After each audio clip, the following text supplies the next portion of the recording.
Lexim prej Ungjillit të Mateut, kapitulli 20 rreshti 33 deri në 46. Jezusi u thot: "Dëgjoni shëmbëltyrën tjetër.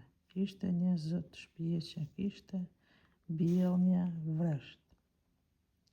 E thuri me gardh, punoi shtyllësin e rrushit, ndërtoi kullën, u dha vreshtarëve ta punoj për gjysmë dhe shkoi në vend të huaj.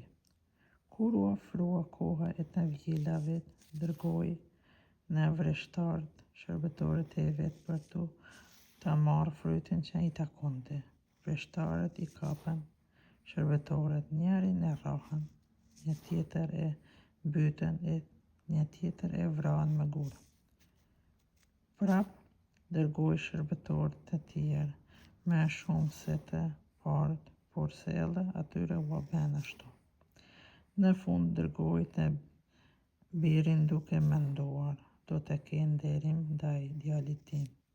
Por se vreshtarët, kur e pan djalin, i tha njëri tjetrit: ky është trashëgimtari, ejani ta vrasim dhe neve do të na mbes pasuria e tij. E kapën e qitën jashtë vreshtit dhe e vranë. Tashti kur të vijë i zoti i vreshtit, çka do të bëj këtyre vreshtarëve? I përgjigjen: të këqit do t'i shbij keqas e vreshtin e vet do të ua jap vreshtarëve tjerë, të cilët do të t'i japin frytin, posa të vijë koha e të vjelave. Jezusi tha: a nuk e lexuat asnjëherë në shkrimin shenjtë? Guri që ndërtuesit e qitën jashtë përdorimit, u bë gur i këndit.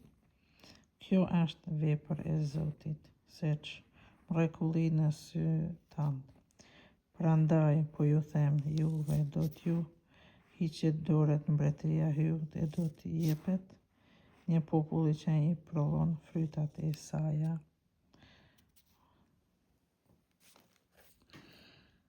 Kryepriftit e farizejnë, kur e dëgjuan shëmbëltyrën e tij, e morën vesh se po fliste për ta. Kërkonin ta zinin, por e dronin popullin, sepse e mbante për profet.